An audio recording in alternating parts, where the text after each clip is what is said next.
Welcome to the Chronically Will podcast, where we hold real conversations with community members that need to be heard.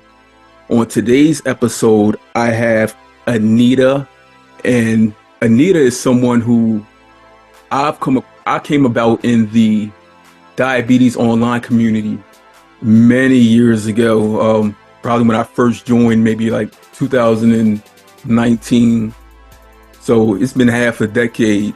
And I know that Anita is someone that I've always wanted to hold this conversation with, because she gives this space a sense of sensibility, where she just showcased who she is, matter of factly, like no limit.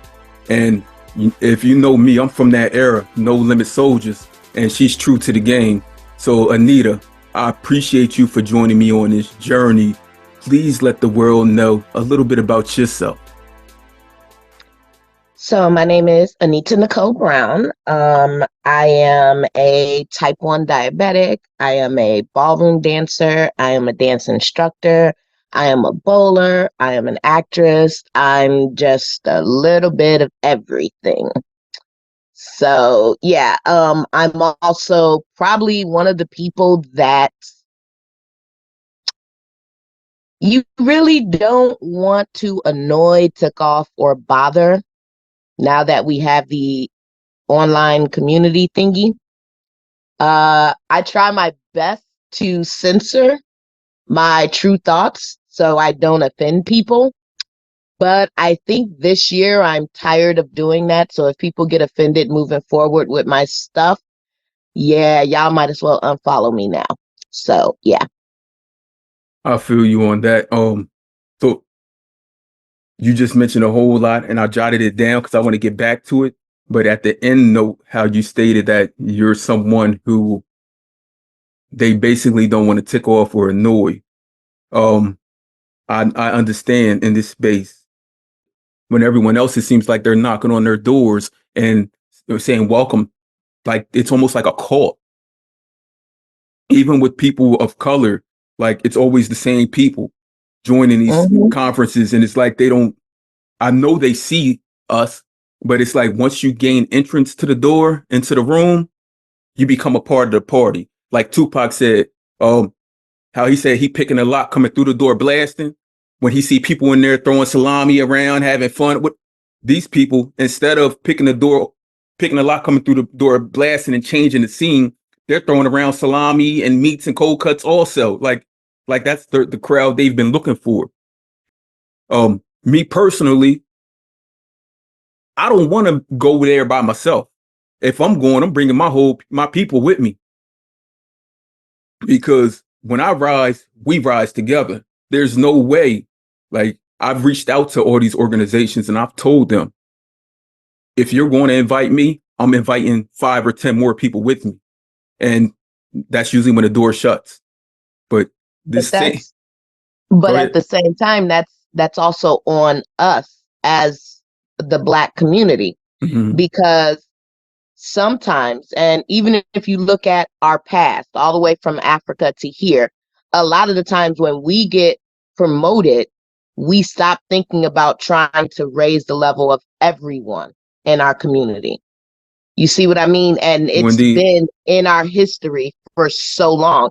You know, the last time I remember having a conversation with my Black brothers and sisters in the type 1 diabetic community, it wasn't just for diversity and diabetes, but it was right after the whole the when JDRF uh-huh, was supposed to be presenting the people of color for the right. Juneteenth thing and all that racism and shit that broke out on Hmm. their feed, and they didn't really step up or say anything to help us. And I asked the community, I was like, do you guys want to have a conversation? Aaron wants to have a conversation with us, blah, blah, blah, all of that and everything. After that conversation, I didn't get reached out, spoken to, or talking to again until the diversity and diabetes came up. And then after that conversation, that was the last time. Look, And I'm just like, interesting, but That's just, I'm sorry, I hate to say it, that's always been the way we are. And it's like we're talking about wanting to see changes. We're talking about wanting to be included, for people to open the door for us and include us. Well, if we're not trying to make sure we're all included, why would the rest of the world want to include us when we're nitpicking about who we want to be included in the group? Right. A lot of that is so deeply rooted that the people that we see in front of us, No. they have no thought or clue about that. Yep. Stigmas, prejudice, it is so, like, you have to really trace back your roots. Either that, or you just gotta go into a mental mind state where you're saying, today, I'm going to change everything for the better and help us all develop and grow. I mean, seriously, I mean, we know the communities that most of us are come from and whatnot, but we do know people from these communities like yourself, like me, that have risen above the depths of solitude to become bigger, better, greater entities in this world. So we know that we can change that whole trajectory. We can. And when we see it, like, people who are doing these things, we always push forward and promote them. So the way we cut down those roots, I do not know, but I do know that today we can change ourselves for tomorrow and for the future. Like, it's not always about going back in the past to change things. We must always know our history. We must dig deep into our roots and learn about ourselves, not only who we are in the physical, our genetic makeup, our DNA, our ancestry, as far as the royalty, because that would change a lot of the trajectory of even young people today that's engulfed in the flames of violence. If they knew more about their past, then they would be able to look at that at times when they are faced with um undenying, like, unbreakable circumstances. They will be able to break through those barriers. But today, as me and you sit at this table and have this conversation, other people who will see this conversation, hopefully it gives them an opportunity to think on themselves and say, what can I do for today to better tomorrow? It's See, I've always been in this community, not necessarily this community, but like, so I remember when for Black History Month, and everybody knows Black History Month, I was hardcore. I was like, I was letting them know about the issues that I had with the type 1 community and the diabetic community and everything. Like, I put out there on blast, let people know who to contact, all of that. Like, I swear. But I remember, like, you can't really see, but my earrings right now, someone had said, "Oh my God, those look like shackles almost. Why are you wearing them?" Oh my God. I was like, well, it's Black History Month. And I love the fact that people like to say our history did not Mhm. start in chains. However, you're African American. Our history did start in chains. Hate to point that out to you, but Black American history began in chains. We Right. came here as slaves. You can't deny that aspect. That is a part of our history. And I said, so the way I view this is the same way I view being a diabetic. Yes, it may not have been a choice that I wanted to make, but it is a choice that made me stronger and made me the person that I am today. Yes, it sucks that my history did begin in chains, but those chains are what gave me the strength and the courage to know who I can be and who I will be. Those chains allowed me to break through and showcase, this is the person you thought you were going to knock down and you were going to keep down. And I said, and we need to acknowledge that as part of our history. It's the same way I feel about diabetes. Like, I hate when people say, you know, I'm not my diabetes and all of that shit. And I'm like, yeah, that's just like me trying to say, I'm not Black. I'm just a Mhm. person. No, it don't work that way. Like, I wish I could say it did, but it don't. I am Black. I am a diabetic. Hmm. I can't live without either one of Either those one of in them. my description. You may not like that, but you need to start embracing it because unfortunately, until there's a cure, it is a part of you. You can't separate yourself from either one of those uh, perceptions of you. Right. I can't say, "Woo, diabetes. We had a week this week. I'm gonna leave you at home this week, and I'm gonna go out in the world. I'm gonna come back and pick you up." Not at Sorry, all. you know what I mean? Like, Right. so you have to acknowledge that this is your life. This is who you are, and you have to learn how to accept that in Right. order to grow and be as successful as you want to be. Yeah, there's no reversing the course. If today, like, we cannot say today I'm not taking care of my diabetes and expect for tomorrow everything to be okay. We can't do that. It comes hand in hand with who we are as a person. I'm Black, I'm diabetic, and I'm Black. I'm one with the other. And without one, I'm not me. Like, seriously, you just gave us a real good history lesson. Um, and that tells me that you know about you and your people. Like, I've told people from day one. My first episode that I recorded was with my dad. He also lives with chronic health conditions, and he talks about how his father was a preacher, and he marched. He went to the March on Washington with Dr. King, hand in hand, like, and things like that. And I don't know if it's because I've known that since I was a small child, that and looked at that like, okay, like I never met my grandfather. Oh. He passed years before I was born. He passed when my dad was a senior in high school. And just knowing that he did those things, he marched with Dr. King, who's from the South. My dad tells stories about going into the white only establishments and things of that nature. And just me knowing that, like, it instilled in my brain that I'm not going to allow what occurred to them occur to me. It wasn't more so like, okay, I'm going to be this peaceful person, and I'm going to march my way through life, kumbaya, hand in hand. You know, it told me that if I have to disrupt what they consider disrupting things, then that's what I'm going to do. And I've always been like that from day one. I've never just stayed cemented in the grounds that were placed in front of me. I've always gathered my people and told them, like, even as a person living with diabetes, where if I was to be placed in shackles and cuffs, we know that they're going to treat me a certain way. Um, Whatever. I know that in me, I have the spirit, I have the backing of my ancestors that's going to always help me push through.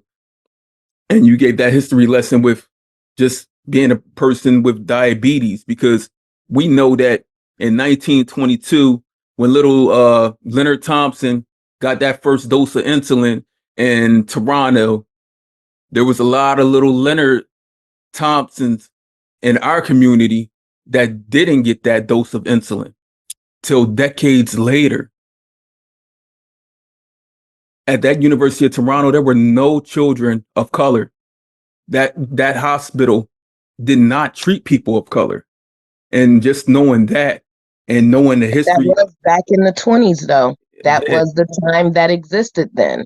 right. Just knowing that and knowing the history of people of color, like, we should all like be ready at any given time, as Malcolm says, by any means necessary, to do what we can to make sure that we push through and that we get um we set our agendas and we're able to accomplish the things that we need to in life without anyone saying that they're gifting us anything. But we don't stand as a Black community as united as we should be. Because go back just a week ago for Black History Month. Mm-hmm. Did we see us doing anything? Did we see us celebrating our existence, joining Did together? you see us doing anything? I'm like, this is our month. Like, I know you guys, why should we have a month? Well, we shouldn't have a month, but we do. Mhm. So find a way to celebrate it, find a way to promote it, find a way to put it out there 24/7. And coming from someone like myself, that's all I promote in the community is being like black, like nonstop. I'm non-black all day, every day, and it ain't going. It will not change. Like every single day, I promoted someone in the community. Say I am Black History plus a person living with diabetes, and I gave them the opportunity to show who they are. And I I do think, as we say, like things are deeply rooted because coming off the ships and the Isles of Gory, we were separated. We continue to be separated during the civil rights movement. How they were separating the leaders, and there was nothing we could do. But today there are things we can do because we know that we have the resources, the guided resources to help us settle a lot of the underlying conditions that are there within our communities. We have them today. We didn't have them back in the 1950s and the 1960s because as soon as you spoke up, someone was ready to haul you off to jail, ready to assassinate you. Even back then, we still had the people willing to speak up, Right. knowing the consequences of their actions. And we had a lot of them doing it, a lot of them working hard to pull us together to show us who we were. Today, we don't. When we consider the things that were occurring during like the civil rights movement, people were being lynched, people were being brutalized, and they kept on going. They kept on going because they were teaching each other that if I'm not here tomorrow, I'm going to teach you today so that when if I go, that you can pick up that You'll baton and be keep here. running. Yeah, you Yep. could pick You'll up that be here baton and and keep you can running. speak. Right. But So we, unfortunately, we don't have that. I want to say we do, but we don't. My case in point, and this has been bugging me. I've had a lot of people on my Facebook page reaching out, asking how they can go about fixing this. So, for Black History Month, I don't know if you noticed, but I had designed a tape, a line for the Black community through Expression Med. And it had the tape with the Pan African and the kente cloth. They discontinued that line. So when Black History Month hit, of course, I didn't know it got discontinued, mhm. but I went on the site because I was like, oh, it's Black History Month. Let me get as many tapes as I can get because I'm going to be, Right. the line was no longer available. Look, I was just in a converse. I just had a conversation with someone maybe 2 weeks ago, and I said, I don't know why in this space it's a dog eat dog world. I said, I'm a pit bull, and when I eat, we all going to eat. Like I do not, I will never ever take direct credit for anything in this space, um, because I feel like I've always been this way. If I learn something, I teach something. If I'm taught something, I help re-educate it to others. I do not know why so many people in this diabetic online community in general are fighting over who's the one that's going to break through first through the tape. Like, this is not a competition. We can all eat. Everyone else is eating. And at the same time, these people, they rather eat at the table with people who don't look like them than the people that do look like them. Um, when we know that we've been marginalized, disenfranchised, why are people still taking those seats when they're not doing anything in those seats to bring about the equitable change that needs to occur? Like they just want to show up. And I see this nonstop all day. The same people just showing up with no words, no commitments. not bringing their brothers and sisters along, not even sharing it to us, not even letting us know, like, yo, they knocked on my door and said, grab your bags, we going to this conference. They don't do that. Why? You know what's right and you know what's wrong. You can't use an excuse for why you don't want to do what's right. True indeed. I know what my parents taught me at home. I ran with some of it I didn't. You know, we all did that. We even at times looked at our parents and said, why are you all doing it this way when you could do it this way? That'd make life so much easier. Everyone at home were taught what the objects of necessity are. You know, food, water, shelter, air, like those things. They were also taught the steps to stay alive, to progress in life. But at some point in time, during everyone's journey in life, like you said, they pick and choose what they're actually going to do.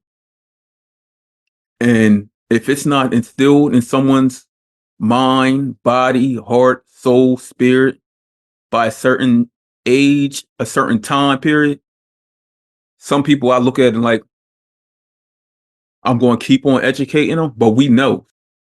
That's why, like, a lot of people, like, if you've ever looked at all my feeds, I've always tagged everybody, you know, from the medical supply companies I use to everything and all of that. But you look during Black History Month, I didn't tag a single person that was not actively reaching out to the Black type 1 community.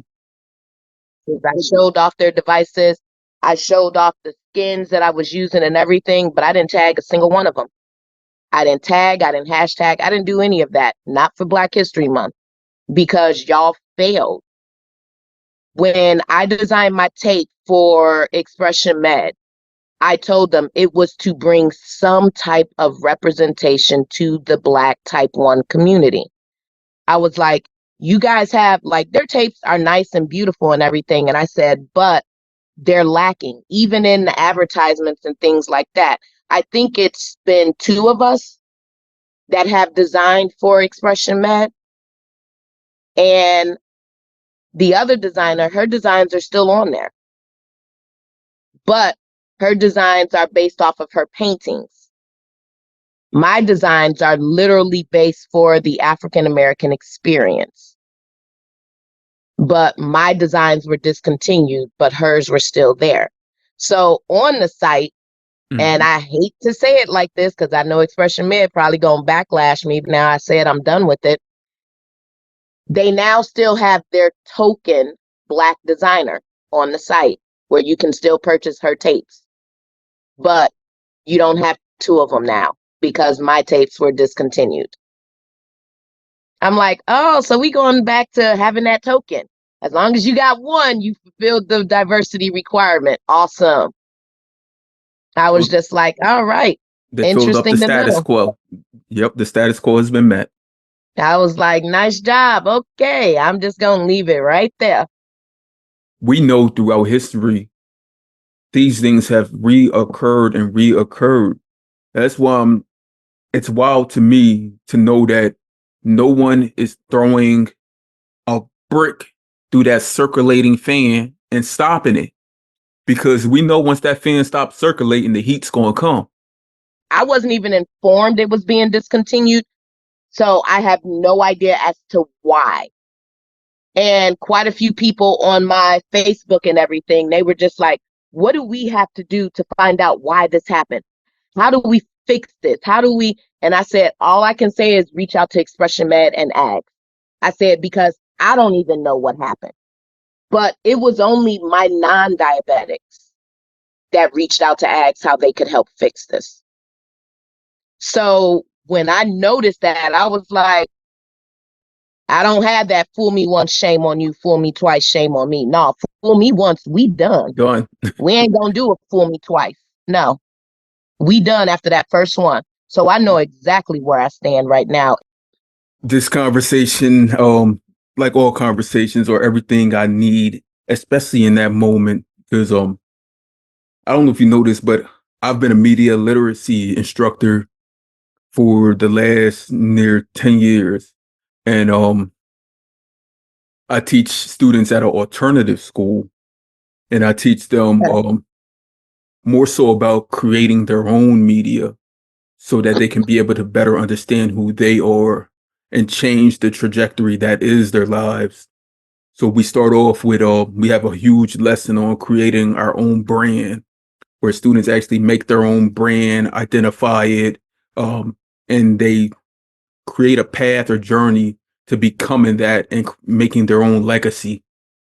So it's something like I'm big into, because we know there's so many things that are being thrown our way, especially with the young people of today, that to be able to look beyond your front door and see that you can reach higher, you can reach further. Like it's a true, like, a blessing in a sense, because a lot of them don't see those things. So I'm glad that I'm able to join in on a conversation with someone like yourself, to where we can have that conversation on you can reach beyond this.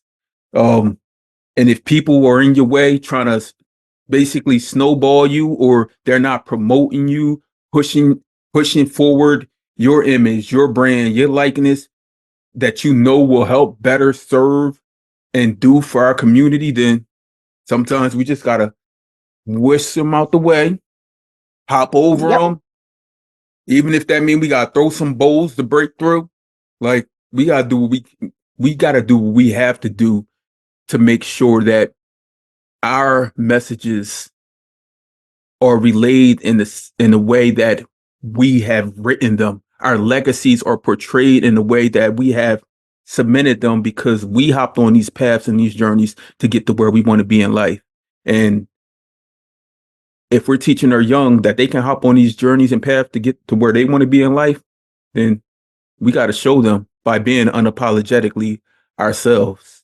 And thank you for that. As we move forward in this conversation, I do want to take a little reverse, because I want to get to know a lot more about you, the person. You said you're a ballroom dancer. I knew this personally, but for everyone that doesn't know, how long have you been dancing? Um, let's see. So trying to figure out 99. I started ballroom, I want to say in 2000. Kind of sketchy because so I was diagnosed type 1 at 17. I lost the ability to walk shortly after that due to diabetic nerve damage in my legs and feet. And then I gained the ability to walk back, but like it took some time. And my second semester at Columbia College, I've always wanted to learn swing dancing. And I remember going to my first class because they had a swing dance class. And I was like, oh my God, it's here, it's here. But I'm still learning to walk again, it's still an adjustment. Like, yeah, I can walk, but like turtles were bypassing me on the street and laughing, like that. When I say I was a slow, like, man, it was sad. It was I had to give, almost like a baby learning to walk. nah, babies were beating me. I was like standing in place, it was bad. But, so when I went and signed up for the swing dancing class, because I didn't know how long it would be available. So I was like, let me just take it now. And I remember I got into the class and I remember I stood all the way in the back of the class. I was like, I don't want nobody to see me. I'm just here to learn and that's it. And I remember Nicole Wood was my teacher at the time. And she happened to notice me trying to do the basic steps and everything. And she asked me to come to the front of the class. And I'm like, oh, great. All right, this take about 45 minutes. All right, just hold on. I'm coming to the front. Give me a minute. So I walk up to the front and she's just like, is everything okay? And I told her what I was going through. And she goes, okay. She was like, well, you're going to be my helper in the class. And I'm like, What the Wait, don't you want one of them other people? You know, they could move a lot faster than me. Like, don't you want them to be the helper? She did not. She let me be her helper. So every example, demonstration, everything, I was that person that she had come to do it. And I remember in her dance class, like we didn't have homework, but our homework was to go out and go social dancing. And in Chicago, like you literally could go out Sunday through Saturday and find a spot to dance. We don't have it as much like that anymore, but back then when I was learning, we had it. So I remember two of the spots. It was Riley and Margot. They ran this swing dancing event called At Rumors, and it was every Tuesday and Thursday night. And I was like, that's closest to my house. Let me just go to that one. I started going there, started taking lessons with Riley and Margot, started getting better. The strength and everything in my legs and feet started coming back, and I was just addicted ever since then. So I used to do competitions, everything, all of that. One year, Margot was teaching at Chicago Summer Dance, and it's a big dance event they hold every year in Grant Park. Different aspects of swing dancing from different aspects of ballroom dance in general. And they do swing, they do salsa, they do some hip hop, they do some jazz, like they do all different free lessons in Grant Park. And Margot was teaching one year, Margot and Riley. And I love Margot and Riley. They are some of the baddest swing dancers here in Chicago. I know I'm getting ready to get hit by all the other swing dancers that's been dancing, but y'all, they don't do it like Riley and Margot did. Riley and Margot just dominated. So like being able to work like when I was learning from them and work with like, oh my God, that was like heaven for me. You learned from the And best. Margot started, huh? I said you learned from the best. So Oh, in my opinion, yes. But Margot started her own dancing company called Dancing with Class. And that company was geared towards teaching ballroom dance to students. And they used to have a big competition at the end of it was a 10-week program.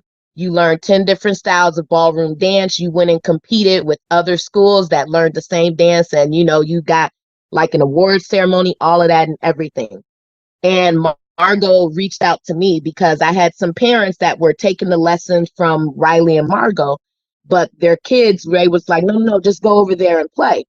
And I kind of felt bad, you know? So I was like, oh, screw it. Let me go on and see what these little itty bitties, these little demons want to do. And I just started dancing with the kids, trying to teach them the same thing Riley and Margot were teaching their parents and stuff.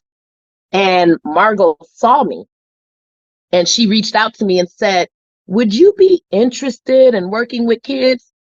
First thing out my mouth, no, hey, no, these little, no, nope, they mm, ain't gonna like me. I might end up killing them. Like this, this just don't seem like a good fit. And Margot was just like, just come out and see. And I was like, well, all I really know is swing and salsa. Like, I don't know all aspects. She was like, just come out, come to the training, come to the lessons, learn it. If you don't want to do it, that's fine. But if you do, we got a spot for you. So I was like, all right, fine. I'm gonna come. I'm gonna check it out. Tell you it's gonna burn up in flames. It's not gonna work. Like it's not a good idea. But I came out, and ever since then, I've been teaching and I've been dancing. So apparently, Margot was right. She knew what she was mm. doing. And you know what I wrote down on this sheet of paper and I circled while you were talking? Fell in love. You fell in love with Well, it. I've always loved dancing. Like dancing has always been the thing for me. It was just the aspect of having to teach kids. Teaching. I like my adults. Like I now teach adults. Love my adults. I teach them on Sundays. Oh my God. Like, my adults literally help refresh Hmm. why I love dance. You know, my kids, again, little itty bitties I teach. Yes, I love them. I got some of my schools, they say, no, that's my mom. That's not your mom. I'm like, okay, hold on, wait a minute. I ain't got no kids. No, I'm not your mom. Uh-huh. I got their parents when they come pick them up. So, Miss Anita, you taking them home today? Huh? No, those yours. Keep your kids. Like, no. Like, so I know my little itty bitties love me. I do. But it can become overwhelming because, in my opinion, there seems to be a lack of consequences for kids today. You know, they're allowed to say they don't want to do something, and we can't tell them this is what they're supposed to do. You know, if they make the choice to yell or curse, we gotta, oh, it's okay. What's going on? Excuse me? No, you don't yell and curse at me. Hold on, wait a minute. If I've never yelled or cursed at you, that type of language is uncalled for, especially in a classroom. I don't care if it's a dance class or if it's a regular classroom. No. But the lack of consequences is what's starting to wear on me, you Look, know? and being an educator, being a father, being a coach, I understand these things because the lack of consequences is a lot. I especially like I've worked at the alternative school. All of these kids do have backgrounds.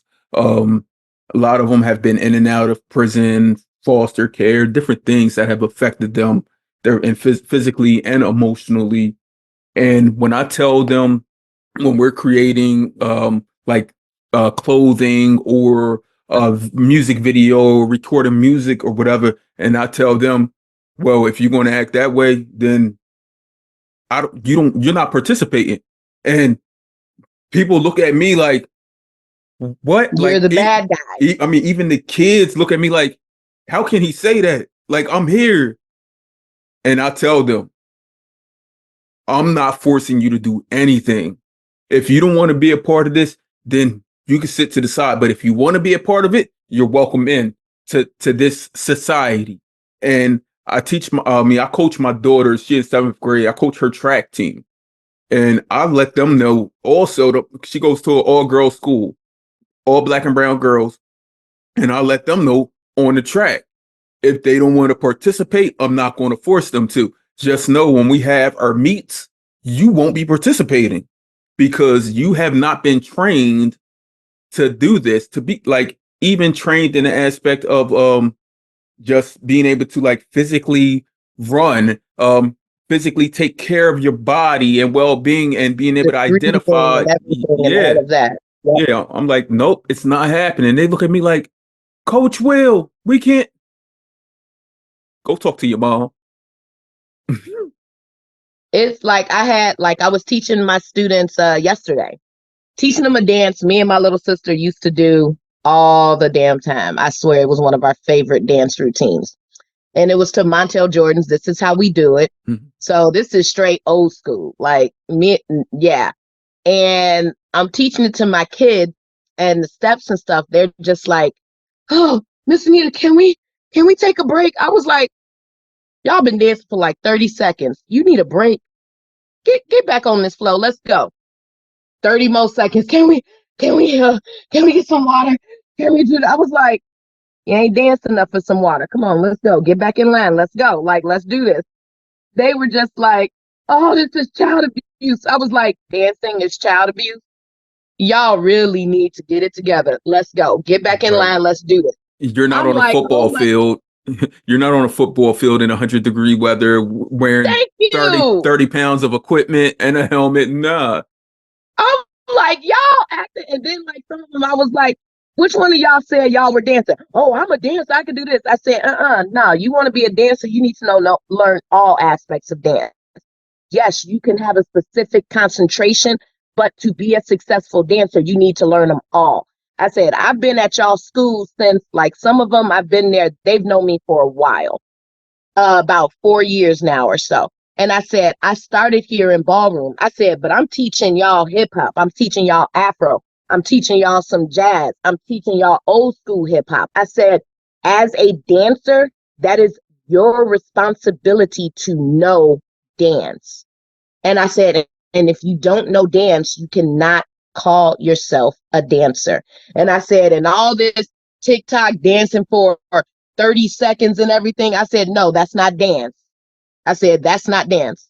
when they did their Black History Month performance, I swear to God, the parents killed me because their Black History Month had a little bit of some ballroom steps in it, like the tango basic, but I did keep it focused with Afro dance moves as well as old school hip hop. So they were doing like the Fly Girl, Old School 30, Running Man. You know what I mean? Like when Mm-hmm. I say we were going back when I was growing up, the The real things we dance grew up that with. we were in. And then, like when I was teaching them the routine, they was like, Mhm. I was like, y'all know I'm gonna be 43 and I can still outdance Right. y'all. This is a problem. And we did these things for fun. Look, Right. We look, you'll weren't be doing it 40. for performance or nothing. Like y'all need come on, step it up. So when So they were on for Black History Month, oh man, their parents in the audience, don't get tired now. Let's mhm, go, let's go. I was like, love hearing that. Like, cause their parents were like, no, you can't be tired yet. I was like, that's what I tell them in class. I don't know why they don't pick look, up on this, but look, yeah. Anita, this is the first conversation I've had that I know why why I truly enjoy having the conversation with you. You know why? You said Why? you're 42. Mm-hmm. I'm 41. So we've been through a lot of the same like things in life. Like we know when them eyes are cut at us, we know what to do. Right? We know when someone tells us to go get this, go get that, that means go get this, go get that. That doesn't mean to why. You need it now? For what? For what? You little you just go. Just go. You know? Just go. Just get it. I I was saw on I saw on the Power in Black, like the page where I get a lot of my t-shirts from. uh They said I grew up in the time where a sigh was considered talking back. I was like, yep. look, even just a roll your eye was Oh yeah, you like like I didn't I say laughed nothing. so You could be, hard. look, you could go like like what did you just say? I What didn't was that? say What'd you nothing. say? Then why you clear No, your I throat? didn't say. Why you clear your throat? Oh my Yeah, God, yeah, I we died when I saw that. I was like, yep, I remember that. You could uh, be as mad as you want at your parents. You just be like, mhm. like trying hard not to breathe or nothing until they walk away. You be like, what was that? Nothing. Nothing. Look, Like, I was telling my 10-year-old this recently. I told him when I was in fourth and fifth grade, like him, I said, I remember my dad having me help him take a washing machine down the basement. And he's looked at me like, and I said, I would not expect you to do that today, but just know the next day I was having to lift a washing machine out the basement by myself at 10 years old. Like, I don't expect oh you to do yeah. that, but just know you have it Yeah, see, good. I'm different. I'd be like, I don't want y'all complaining unless y'all could do what I did when I was your age. Then I can accept some complaints. Right. They running out of breath from dancing, from moves that we just did for fun. Like I remember on the back of the bus, like doing everything. Yep. Just standing there waiting for the bus. Y'all like, oh, this and this and this. Like, come on, y'all, really? Let's Right. go. Right. I had some of my students like, they'll be like, Miss Anita, are you gonna do the dance with us? I was like, all right, cool. I had the students in the back, dang, she going hard. Well, she a dancer, of course she is. I was like, but I thought all y'all were dancers. Well, we are. I was like, so I don't know why y'all not going hard whenever the music hits. Like, come on, let's go. Like the music hitting, let's go, let's get it. Come on. Like, why y'all going soft with it? They was Yeah. like, oh, I was And if like, you go to okay, any of these little like teen parties, my daughter and her friends will go and you see them dance like all they're doing are like I don't even know, like the little nothing. TikTok dances and That's like it. That's it. like and I'm like Right. Like, what are you doing? I remember when I first started seeing those dances when those little girls that don't look like us were doing these dances and I said, what are they doing? Like they like to me, I was like they look crazy doing these things. and now everyone is doing them. Look, man, no, I'm in disagreement. I try my hardest to push my students. Like I tell them, after you learn one dance, your next Mhm. dance gonna be harder. Why it gotta be harder?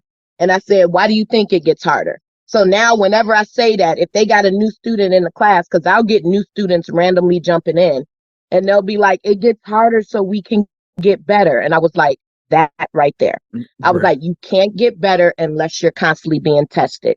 If it doesn't get harder, you're not going to improve. My kindergarten students, oh my God, like I have, it's all kindergartens. They're like, so they're itty bitties, Hmm. like teeny tinies. I was talking with their sisters. Like one of my students, her sisters are in second, third, and fifth grade, and she's in kindergarten. And I was like, all right, so practice the steps. And I said, I'll see you on Wednesday. And I said, and we're going to review. And they was like, oh my God, you give her a test?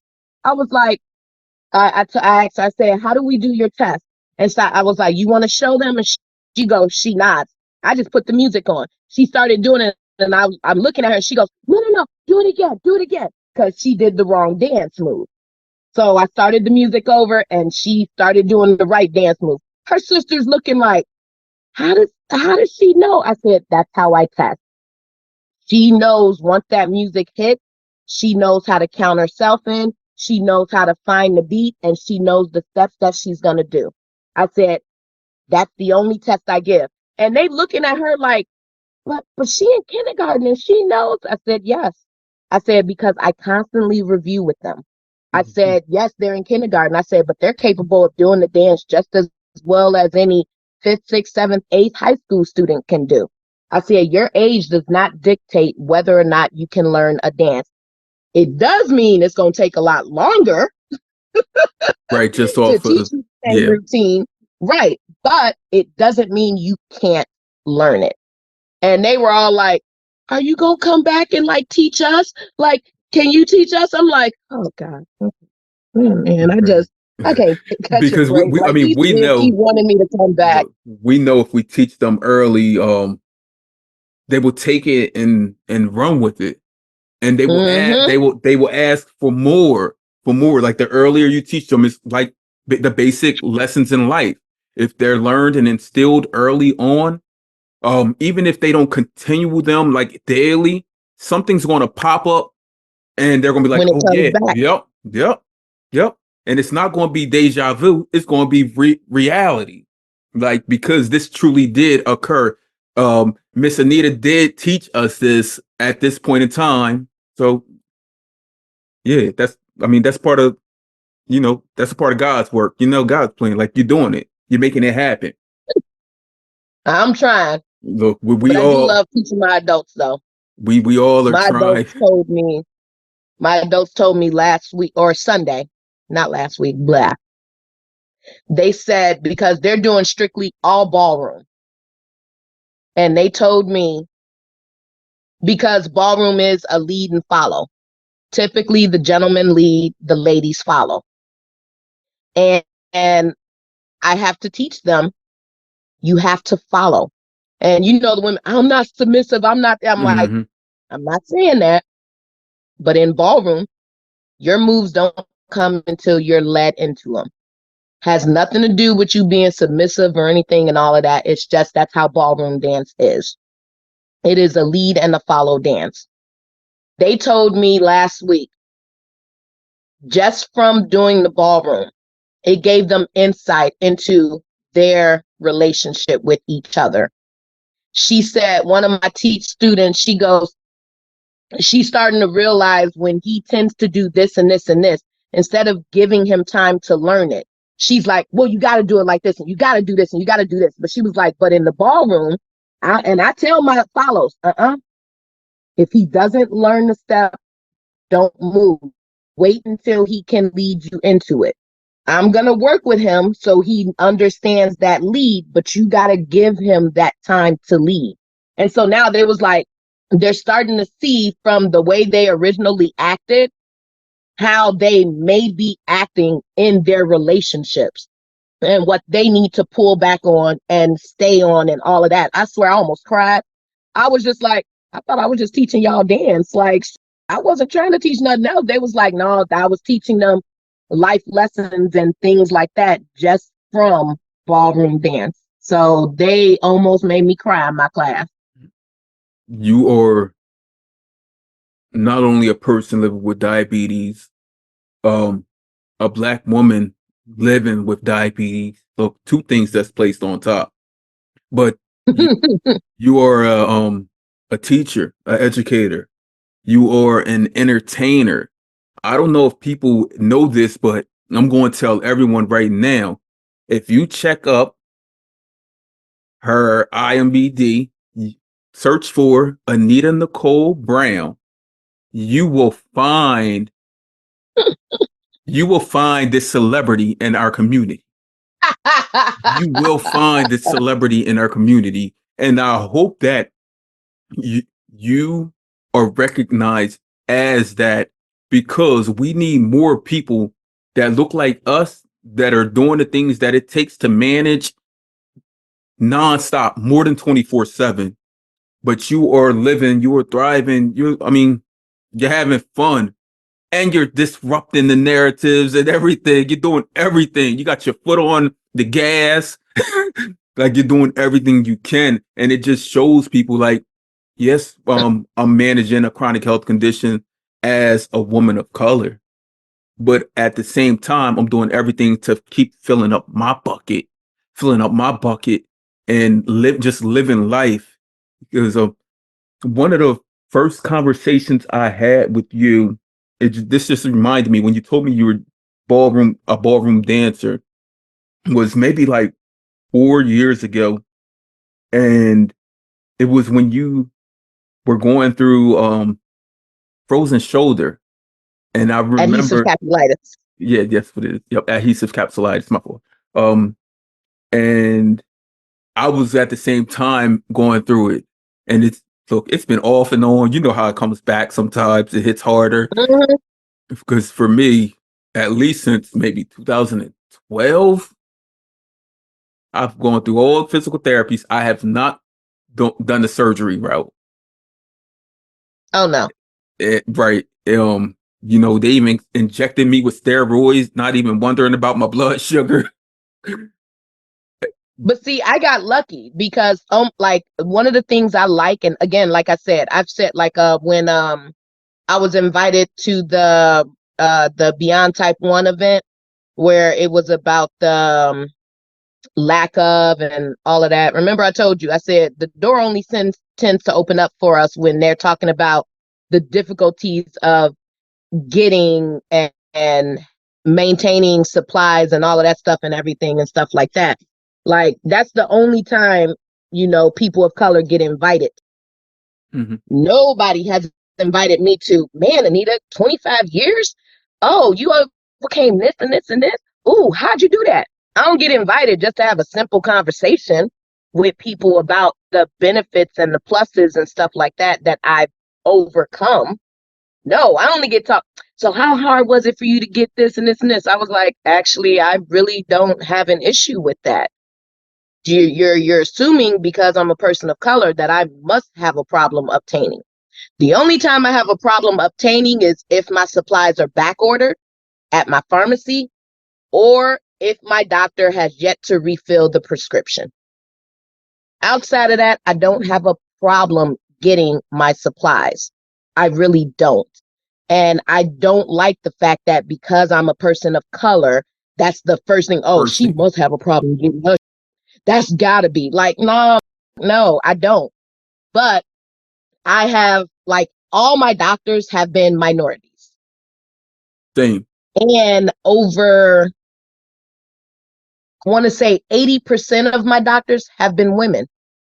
Both my endocrinologist and my nurse practitioner endo are women of color. My rheumatologist is a man of color, and Well, mine aren't a color. They're just of Asian right, descent. right. But or some one of them is Middle Eastern. But that's my benefit. Like, Mhm. I've never had to go, like, I don't, and again, I doubt because it's a white doctor and a black patient. Like, I've never experienced that in my care field, but the benefits I did have is my circle has always been the same. So I've been with Advocate Healthcare since before I was diagnosed. And I'm still with Advocate. So all my information is still there. So even if I have to find a new doctor, everything is still documented. I've never had to go to a new doctor or a new hospital where all my stuff have to be transferred. So again, that's another blessing I've had. Everyone has always been the same. You know, I've seen them at least once or twice. Like when my primary left, she was my primary since I was 18. And she left back in like 2020. So I was heartbroken. I was in tears, man. But she told me other doctors that she will refer me to. One of the doctors, I'd seen him periodically. Like whenever my primary wasn't available, I'd go and see him. So she was like, so who would you like? I reached out to, I was like, are you taking on new primaries? He was like, yeah. He was like, just make an appointment. We'll set it up. I was like, all right, cool. So I'd never had to find a new person that didn't know anything about me, my history, everything I've been going through. It's always been there. Right. So That makes it even when I was being treated, they knew. They was like, okay, so you may have to change your basal or what. And they was like, well, just talk to your endo. But, you know, with this steroid, you know, you might have to change this and this and this. Like they knew that, but that wasn't their specialty. So they just, right. your endo's going to let you know what to change your settings to. But, you know, just a heads up. I was like, oh, it affects it like that. Gotcha. Then as soon as I got that shot, my endo on the phone, okay, so Anita, this is what we gonna do. I was like, okay, hold on. Let me put these settings in now. Like literally right after I got out from getting that shot, my endo was on the phone talking to me. That makes it a lot easier to check your charts and to get cross references, everything Yep. being located within the same Yep. entity. Yeah, I definitely promote that because all of my specialist doctors are all within the same healthcare center. Yep. And it And makes a difference. yeah, because they can easily just click a button, pull up your chart. Okay, all right, yep. It makes it You're a like, lot. oh, this is what Will went through. Okay, Mhm. no. Okay, so Will did this last time. It didn't work. So we're not going to recommend that again. Like, it makes it so much easier to know what to do because everything is right there. Right. And as people living with diabetes, I mean, we need things more simplified. So we won't have to spend, I mean, at times we do spend a great portion of our time with customer service and things of that nature. I'll talk to somebody about that when I'm on my deathbed. Like, are you going to give me this time back?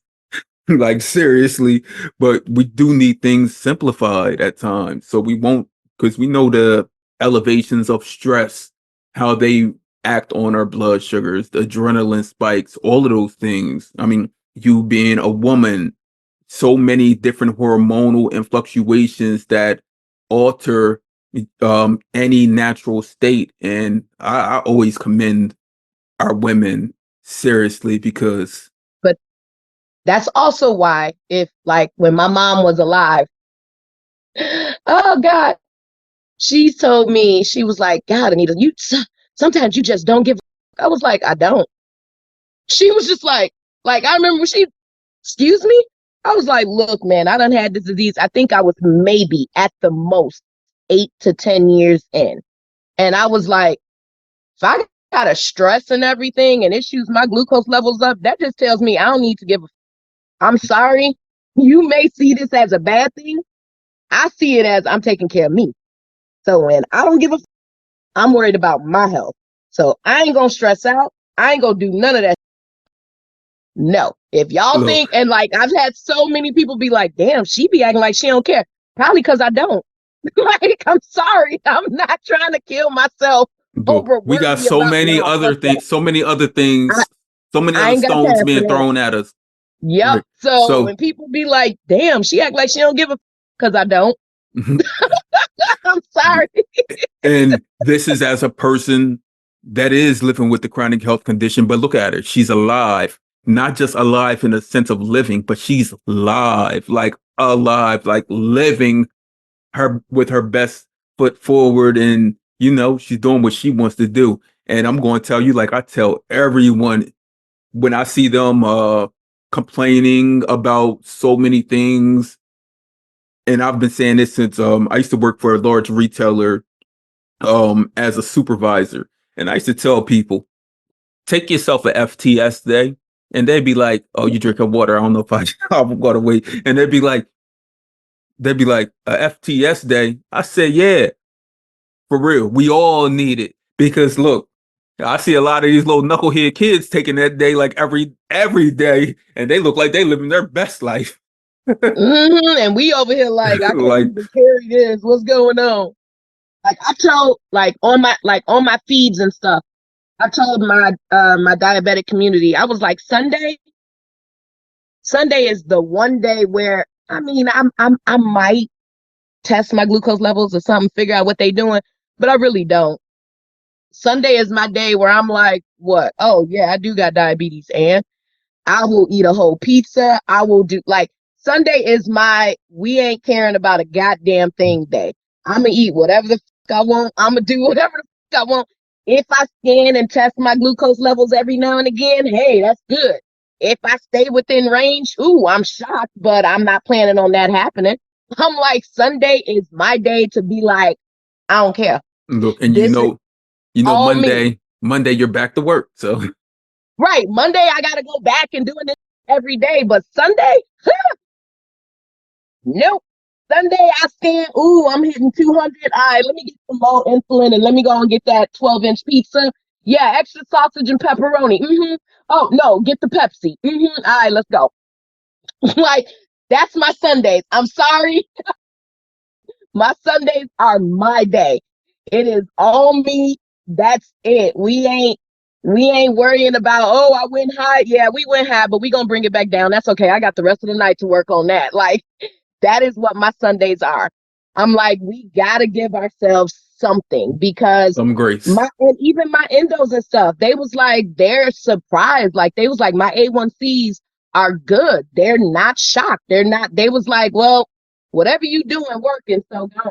Yeah, we good. We'll see you in another 6 months. I'm like, you sure?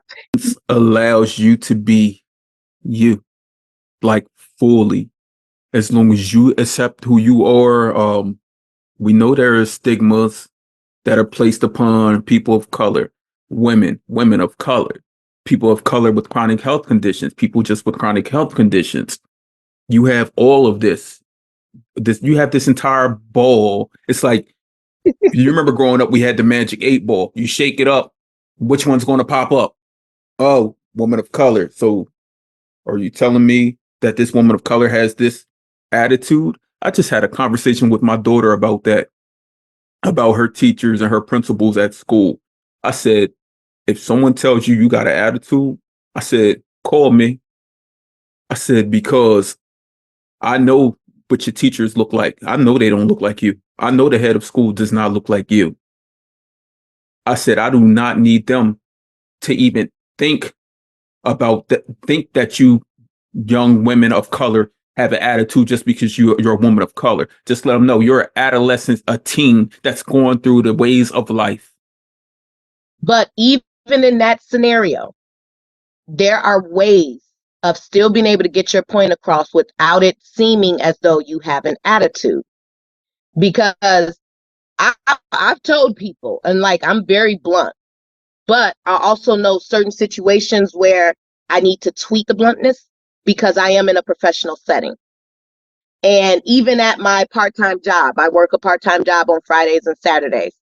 They actually have me deal with the difficult customers because they say, oh yeah, that one's really, Anita, go handle them. Why? Because they know I know how to tweak it. Right. Like, and even the customers will be like, well, you must think you all that. And I'm like, I really do apologize that you seem to have an issue with the way I'm handling this. I was like, you know what? We're going to resolve this. This is the contact to my manager. If my manager is not able to assist you, I'm sure my manager will give you a contact to her superior. and we can see how far you would like to take this. I said, but for now, if you wish to be seen, I need you to have a seat. I need you to wait patiently. And if you choose not to, there is that door that you are welcome to walk out of. We will cancel your appointment at no charge. And Right. my employees behind me, they'd be like, Mhm. but there's a way to say it. Now, if I was like, look, I know you may have a problem with this. Now I've already changed it. Now I do have an attitude. You see what I mean? There's Right. always a way to say something where you can still make that Make point heard without somebody assuming, oh, well, Mhm. she just got an attitude. That's what I try and tell my students. I had a student tell me, well, I just feel like they're not listening to me. And I was like, and exactly how are you addressing that? Well, I just told her, I don't think that. I was like, all right, hold on. I was like, sure, that's the way you're supposed to address your teacher? What? Well, what am I supposed to say? I was like, if I came at you and said, I don't think you do it now, they were like, oh, okay. I was like, yeah. How would you like someone to address something that you feel is wrong? Oh, now you see the difference. And they're like, oh, okay. I'm like, I'm not saying you can't voice your opinion. It's just a matter of how you voice it and how people will receive it. So trust me, it's like, trust me, as a teacher, like you got to teach them everything, like from Right. And walking all the way up. look, I run the PTO at my daughter's school, and this was because of someone who was in leadership previously, a woman of color. She told us back in August, she said, "You're going to have to get an organization together as parents." I said, because all of these girls are black and brown, and no one in that building is black and brown. So they're going to, they're not, they're going to, it's not like they have an agenda towards the girls, but just because they don't know their lived experience, they're going to prejudge these girls for different things, different actions and whatnot. And It's all in how you address what is perceived as a difficult situation where that person will feel better coming back to you moving forward after that. You know what I mean? Like that's just, and again, that's my mom. That's how my mom raised me. So I give all that credit. That goes to my mom. Of course, I've also seen my mom snap. So no. and that gives me a great transition. On this podcast, not only do I want everyone to be able to promote who they are as an individual, the things they got going on, but as I told my dad during our first recording, as we are here in the physical, we must honor those that have come before us, that have lit the fire, the flame, and the torch for us to continue to carry on so we can continue their legacy while building on to our own. Because if it wasn't for them, we wouldn't be the individuals that we are today. So I know that your mom, you mentioned that she's not here today, but your mom, look, I see the smile on your face. My parents are like my best friends, like seriously. And I know how much they mean to my heart, to my soul, to my everything. And I know just because of you spoken about your mom a few times, that your mom is with you along this journey in life, your next journey in life, your continued journey in life.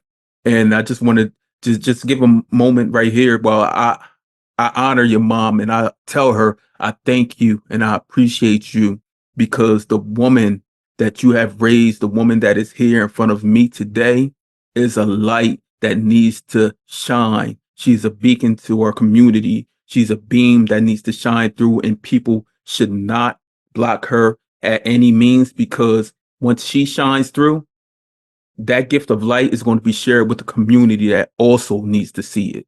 So thank you, Anita's mom. That my mommy. Her nickname was Pretty Lady. So I didn't even call her mom all that much. I used to be like, Pretty Lady. And she'd be like, what? I was like, oh, no, no, I just want to say hi. Like, that's my mom. My dad's nickname is Mr. Man. Yeah, that's my dad. Yeah. So But I bowl with my dad every week. So even on my tournaments and stuff like that, my dad is on my team. And I got t-shirts that my dad got me. Literally says, "Don't make me act like my father." I was like, oh God. Was I that was more like, so your dad saying, I'm going to try to stay at home, boy. I'm not trying to say like I'm not trying so don't let her act like how I would. I understand that. Look. like, cause I got a blend of both. Like my Mm, dad, if my mom pissed off, my dad would be like, close the door. Like my mom and dad were legally separated. So, but my dad knew over my mom, you might as well go and hide. mhm. Like that's an end goal. And I got both of them. So it's not a good thing if both my mom and my dad's genes get together and they start cursing mofos out. Yeah, not a good sign. Not a good sign at all. If both them genes pop up at the same time, y'all just want to vacate and clear everything. Like just don't. Like it's a bad idea. You're equally two parts them. Your mom and your Exactly. pop, like, yeah, hmm And it yeah. could be dangerous. It could be Mhm. very dangerous. And it could be So I very feel loving. like, It could be very loving and right, endearing also. exactly. So I'm like, that's the part that makes me, yes, I am a time bomb if you with me. But if you don't, I'm the sweetest little thing in the world. Look, Nas said it best. Love me or hate me. Either or. Well, yeah, actually, you're gonna love me, even if you hate me. Hate and love, they coincide. Right. You can't have So, one without the other. yep. So either way, you still gonna love me. You may not like to admit that, but you're gonna love me. It's okay. It's okay. Right. You'll reach that understanding when you get Right. there. Right. That's that. Look, I have that circle right here. That's because a lot of people they have a misunderstanding, uh, misconception of who we are as people. But once they get to know us, they love us. Be like, I needed that person in my court on my team, even when I didn't have them, because they would have helped me push through so many things in life. They would have encouraged me. They would have guided me, gave me the resources and education that weren't always there. So if you're out there in this space and you see Anita, befriend her because she wants to be your friend. She does. Um, I do want to move forward about I always end on a few notes that I have here. Could you tell me a bit about your diagnosis story? Because myself, I was 20 years old when I was diagnosed, and it did alter who I was at the time. I mean, initially, those first couple years, I was like, okay, I got diabetes, whatever. I'm still going, like, diabetes was there, but it was almost like a band-aid that was put over an open wound, you know? Um, it wasn't until many years later when I was like, okay, buckle down, Will. You want to continue living your life, but I don't know, and I really don't know anything about your diagnosis. So could you tell me about your diagnosis story? Mine was I was 17. So just entering my senior year of high school, I had put in all the groundwork. I was getting scholarship options, everything, all of that. Like I was a great student, like always a good student. Honor society, everything. And then I got diagnosed. Shortly after, got hit with diabetic nerve damage in my legs and feet. Lost the ability to walk for almost a year. And like, I mean, literally my brothers having to pick me up, take me to the shower, take me out the shower. I was on almost homeschooling, which technically is hard to do like back then Near because we ain't impossible. necessarily have all the computers and all of that we got today. So I was on that. And I was like, I was determined, I still graduated second in my class. But when it came time to colleges, I had planned on going away. I had a full scholarship, but I'm still learning about this disease and I don't know. So I didn't take the full scholarship. I stayed in Chicago where my doctors and stuff were. And I had to make that sacrifice so I can understand as much as I could about this disease and know how to work and treat myself, So it was just it was a relearning, like I'm the only type 1 diabetic in my entire family. So there is no someone else that could have explained, taught me nothing like that, which was also why it wasn't looked at. Like usually they say, like now with my nephews and stuff, my sister's brother or my sister's sons, now that they have an aunt who has type 1, now it's automatically, okay, we're going to check because now you have, but in my family, no, we ain't had that, so there was no reason to say, oh, she might have diabetes. So for me, that was my story, and then I had to overcome all that. I had to learn how to walk again. I had to just go about living life. And like, this is my first year in college, still gaining everything back. I never had my senior year of high school that everybody else had because I'm in and out of the hospital. Half of the time I'm at home learning, not necessarily in school learning. You know what I mean? So my senior year was not the senior year. I don't think I officially got my senior year until I was probably in my junior year of college, where everything started syncing up. Now, when I was diagnosed, my A1Cs were almost at 30. They were at 29.5 or something like that. That's the highest I've ever heard. Uh-huh. I know. Yep. My glucose levels were over 1,500 when I got diagnosed. When I got to the hospital, the doctors were like, how is she still breathing? How is she still talking? How is she not in a coma? How is like, and I'm sitting there like, why y'all looking at me like that? Like, what the fuck? Were you super active at the time? Yeah. So the summer before my senior year, badminton, swimming, bicycling, playing tennis. Like I was just this active little thing. You remember back in the day, we ain't spend time in the house. We were outside. Right. Okay. Being Sun at up. home, we were only at home to eat and go to sleep. Look, 9 to 9.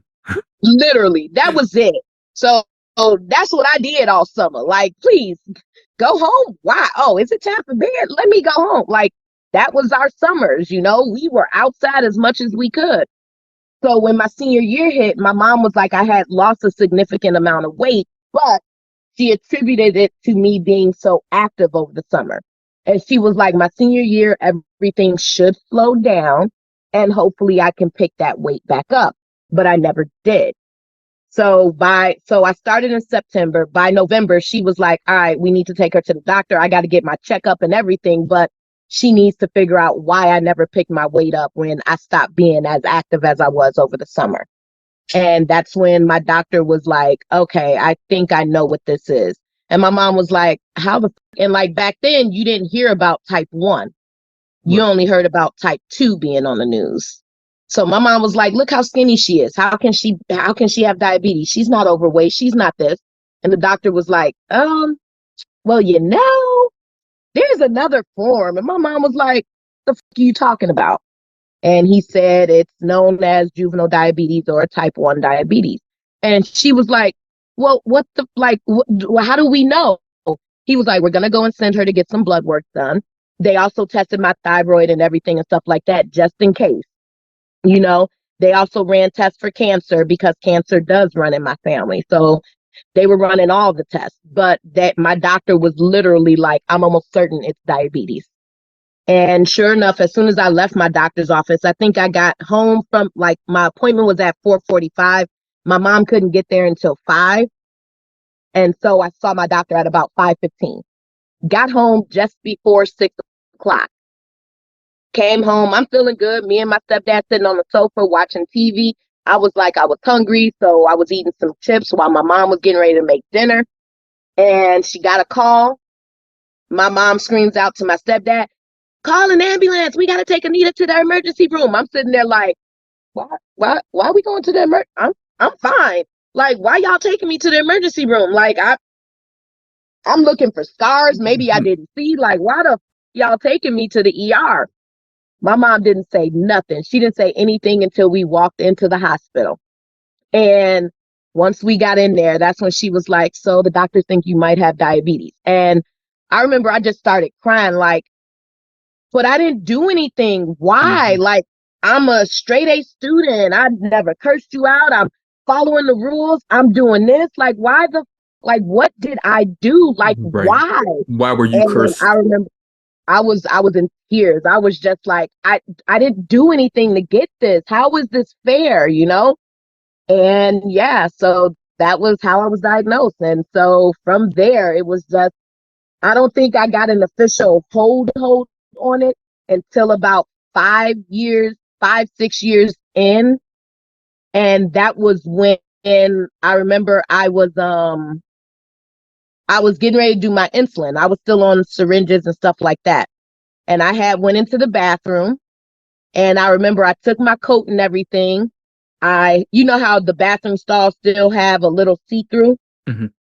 Like you can, like if you really Right, being right. You can nosy, see you can through look the, at yeah, yeah, yeah. that little crack.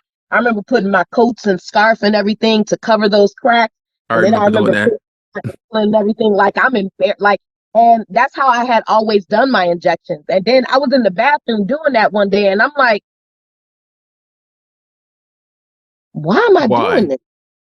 And so then I remember I opened the bathroom stall, put my stuff on the countertop, got a paper towel, wiped down the countertop, then put a clean paper towel on top, laid all my stuff out, started washing my hands. I remember this lady came in the bathroom and looked, all she see is like bottles, vials of something, Right. and Vials, syringes. syringes. Right, vials of something. She ain't know what it was. She just saw vials and syringes, and she's just like, "Oh my god!" and rushes out the bathroom. And I'm like, "Okay." And I remember drawing the insulin. Another lady came in. Hey, how you doing? She was like, and after that, something about that, it just tickled the shit out of me, and it made me crack up laughing because their reaction was just priceless. I was like, "Oh, I can freak people out with this shit. All right, let's go." Ever since then, you couldn't stop me from doing my injections, everything, all of that in front of the world. Like I went to the movie theater and I didn't go with someone, so I had to sit in the audience and do my injections, drawing it up and everything. Did my injection, like the first one, and then I had to do the long lasting and all of that. And I remember the usher comes in. He was like, sees me drawn up. He goes, "Excuse me, miss." I was like, type 1 diabetic. He goes, "I am so sorry. Let me know if you need anything." Walked right out of there. I was like, that's what I thought. Leave me alone. I was like, but that was me coming to terms with I didn't do anything wrong. This was just the next path that I had to get on. And it took about 5, 6 years for me to finally say, okay, this was not a punishment. And I think one of the other benefits is because, like I said, cancer runs in my family. And I've lost family to cancer. So do I want to have cancer? Do I want to have diabetes? You know what? We're going to be okay with this diabetes, because I can learn how to work with this. I'm good. I can make diabetes work. I can learn how to work it with my life, with my body and everything and stuff like that. So let's just, we going to stick with the diabetes. I don't want to deal with the cancers and like that. I'm okay with diabetes. And that's when I became accepting. And then yeah, I've been real loud about it ever since then. So Right. Diabetes, as you said, like with cancer, because my family has a huge history of cancer, especially like even brain cancer. My grandma, she had brain cancer and diabetes at the same time. yeah, Um, yeah, so to know that you were given a condition, even though you didn't really like acknowledge it as much until a few years later, but it was something that's more self-manageable. As long as I recognize it and have the measurable things that are needed so I can take the steps towards staying alive, really, then I got this, right? yep, And that was before technology and all of those yep, things were gifted to you. yep, Like, I mean, you may have been yep, on like regular or MPH, like Yeah, Insulin. NPH. Yep, I Yep. was on NPH I and remember regular. that. Yep. I remember rolling them vials. Like Yeah. I didn't get a CGM until like I tried the Dexcom eons ago, didn't like it. And then I didn't get my CGM officially until after COVID. Right. I think I got So my I got my insulin pump in 2013, but again, I was diagnosed in 98. So I didn't get my first insulin pump until 2013. And then I didn't officially get on a CGM that worked until after COVID. So like I said, like I'm still hardcore old school. I feel like once you know how to do it old school, doing it with this newfangled shit makes it so much easier. so much But easier. you 100%. have to learn how to do it the old school way Right. first. Right. You gotta learn it the old I school way. mean, that's just like if the gas runs out, you got to know how to light a fire somehow. You got to be able Exactly. to shave these rocks, rub this Mm-hmm. wood together, breathe Yep. this air. Like you have to know how to do. And a lot of people today they say, "Why do I need to learn those things when we have this technology and things that are in front of us?" The same way you need to learn how to write, the same way you need to learn how to read, because It may not be here. there are instructions in life that you must follow that or you just going to be fall into a trap. um Being diagnosed at 17, senior year in high school. I mean, I was 20 years old. So 17, I picture coming of age stories like The Wood. Like Yeah. like insert Anita Nicole Brown into The Wood as a person with diabetes. Like people don't really think of those things. But when we think of like a coming of age, like 17, you said you were tops in your class. You were ready to go to college. But then this whole physical and mental fog just appeared. And I know that had to affect you socially, um, like emotionally, because you I said like, had why me? I had a boyfriend right before I got diagnosed. And then I remember I was in the hospital and everything. And this mofo came to the hospital, told me, "Oh my God, this is just so hard on me. I don't know if I can deal with this. So I don't think we can see each other anymore." I'm sitting in the hospital with an IV in my arm, doctors coming in, checking on my vitals. I was like, damn, dude, you couldn't wait until I got released? Like, for real? You gonna break up with me while I'm still in the hospital? Come on, man. Like, I swear to God, I will never forget that day. I'm just sitting there like, ain't this some bullshit? I was so pissed. I'll never forget that. I It's was like, crazy. this until I made it back to school. Like, come on now. And we get that a lot today with people saying like they'll project themselves onto the things that we're going through. Um, how can you inject that? How can you give yourself needles? How? Why? Like because I'm trying to live. You breathe, blood runs through your veins. Insulin does also. Like insulin is running through your pancreas. Like Mm-hmm. you have Like, see, the you lucky. You got it. right, I right. don't. But this man. You have these islet cells that are still producing the insulin and everything. I don't have those.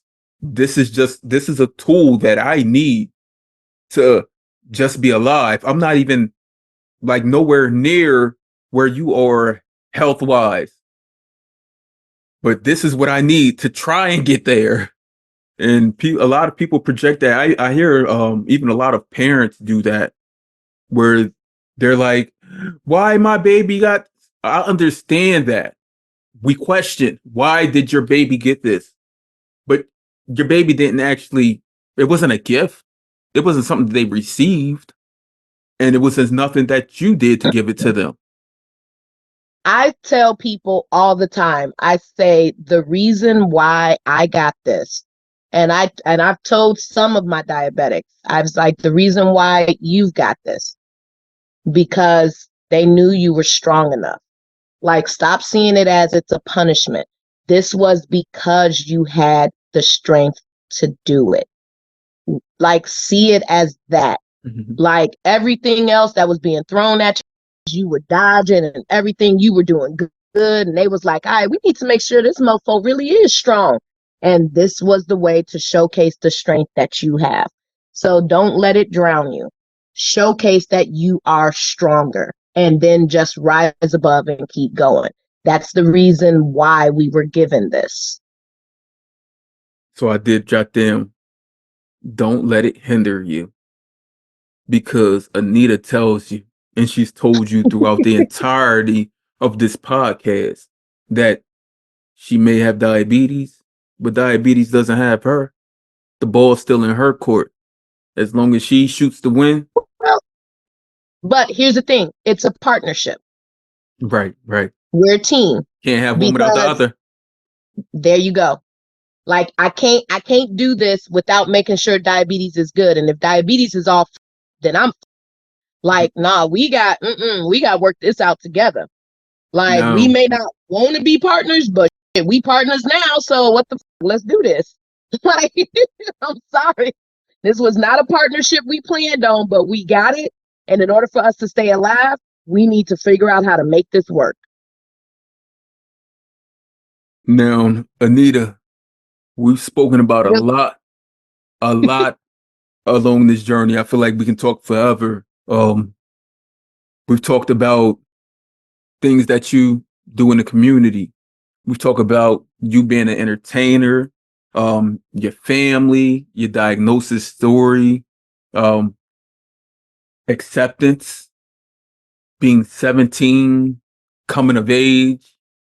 And if anyone ever decides to do the wood over again, like they've done with so many movies, get some insight from Anita, because she is an entertainer, an actress, actor, and also, can we get somebody in there that has diabetes so we can normalize it, especially in the communities that we come from? There's always this stigma that's placed upon diabetes. It doesn't matter if you're diagnosed at 2, diagnosed at 30, whatever. As soon as that term pops up. I would say, like, one of the films that I actually loved, it was a film I did. It's called Crisis Function. It's on YouTube.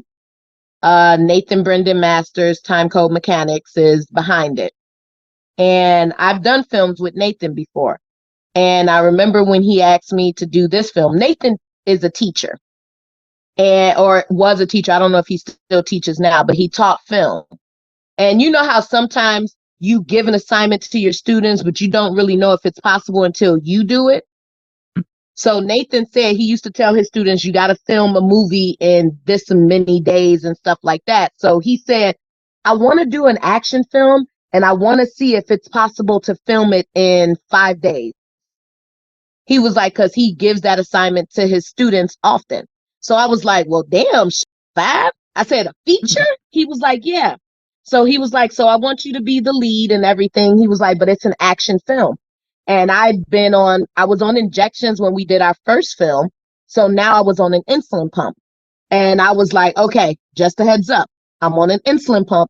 So any action sequences, you got to give me a heads up, because I need to let you know where to be a little bit careful with where the pump is. Like, and I think one scene I had my pump on my stomach or something. So obviously when we go for the kicks and the hits and stuff like that, we got to be special with blocking and all of that.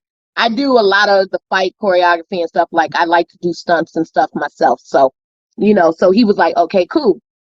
So we did the film in 4 days, but the character is a type 1 diabetic. And it is in the film. Like, Nathan was like, when I told him about that, he was like, how about we work that into the film? I was like, huh?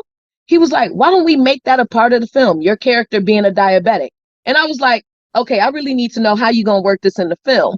He said, so basically what it is like, I become part of this, like the Bourne movies. Right. Well, this is like kind of similar to that, where they want these assassins, these bad and stuff like that. But in order to bring them on board, they go to the hospitals and get people that were recently diagnosed. Diagnosed. And they're diagnosed with, and they offer to provide them all their medical supplies if they choose to join the company.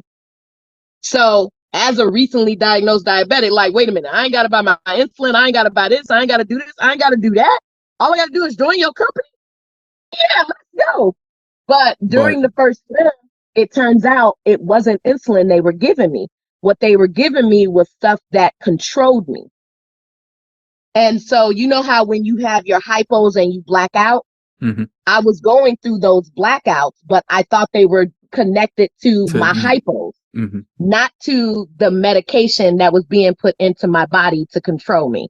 So I was just like, damn, Nathan, you really did think about this, didn't you? You wanted a diabetic to come along so you can play with this theory. So when we did Crisis Function, I had so much fun because he was asking me the questions, how these things work, how we can convert it, make it work for the movie. So that part I had so much fun doing with Nathan.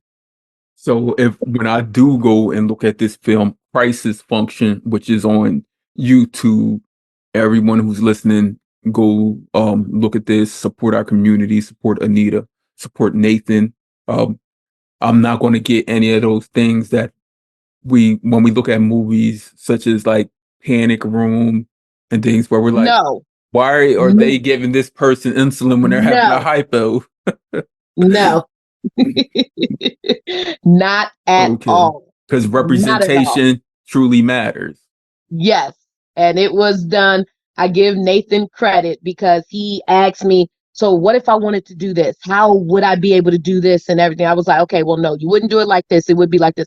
Oh, okay, okay. All right, we can do it like that. Like Nathan was really gun ho about wanting to represent it and wanting to represent it the right way.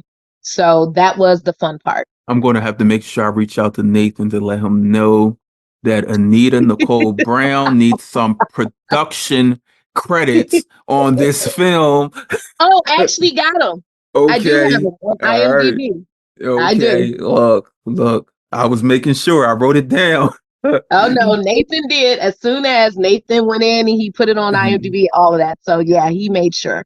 Thank you, Nathan. We appreciate you. Like I said, Anita, we've spoken about a lot here. But something that I always want to cover in this conversation is you spoke about it like one or two times about a cure. Um, we know it's not readily available to everyone today. Even when it is readily available, will it reach us at the same time? It will reach other people. But clear your mind out of everything you know about diabetes today. If a cure, meaning a cure that we know has been proven to work in humans with zero reaction, and this isn't just an implant cure, this is a full wipe away. The diet gods then came down and said diabetes is gone. You hear that? The diet gods have come down and said diabetes is gone. That day, what do you do? I don't know. Like to be honest, I don't know because one, if that day comes, I think I'll probably be hitting 30, 35 years in. You see what I mean? So, and I'm being nice. I'm giving another 10 years to this, where we'll actually have a cure. So I'll be pushing what, 53? And this has been my lifestyle for the past 35 years. And now I'm going to, like, you're telling me everything is going to change.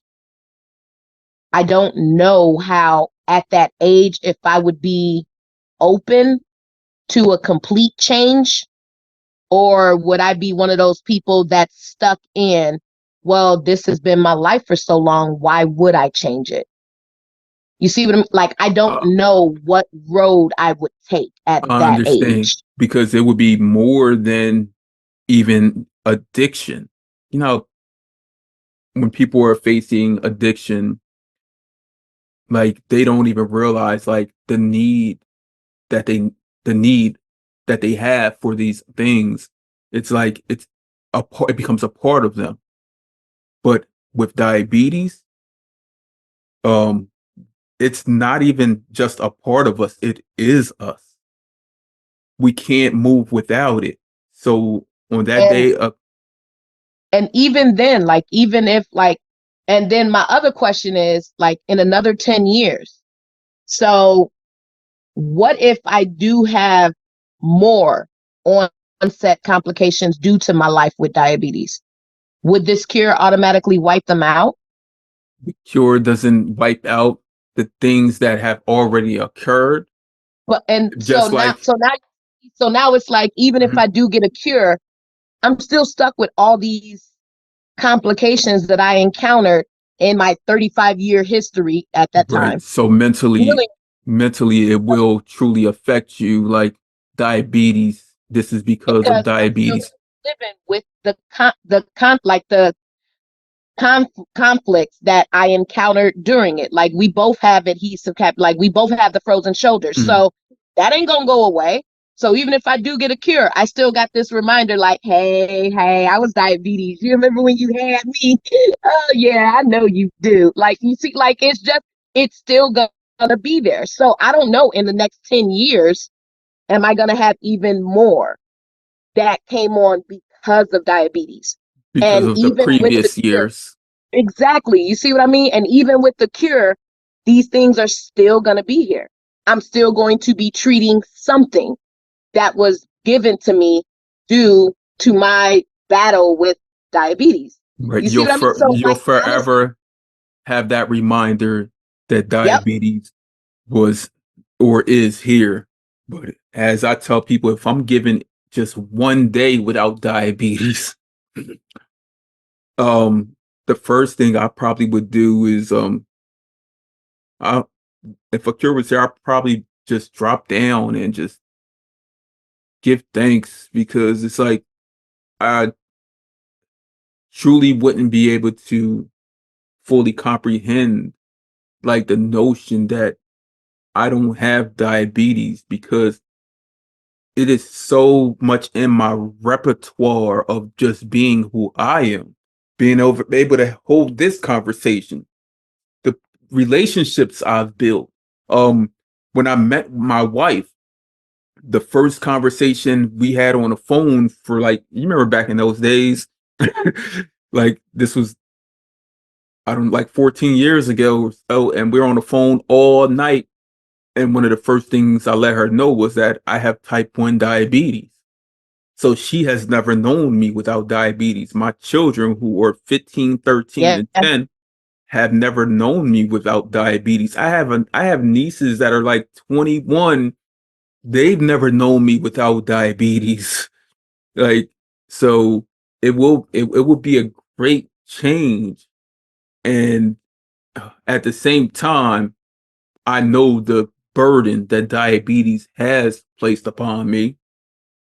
So I have some people that say that they'll go out to this place that they've only dreamed of, eating this big beef burger and just indulging in it, getting the ice cream that's like 10 feet tall. And I'm like, I was like, it's not all about food, diabetes.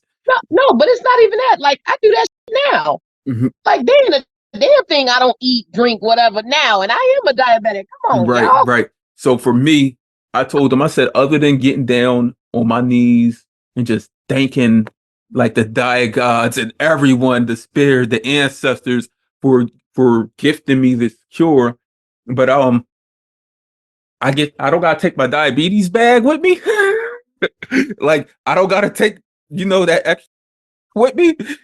So I'm like, I might just pick up my phone and think of like I don't gotta pay for prescriptions and Yeah. worry about insurance.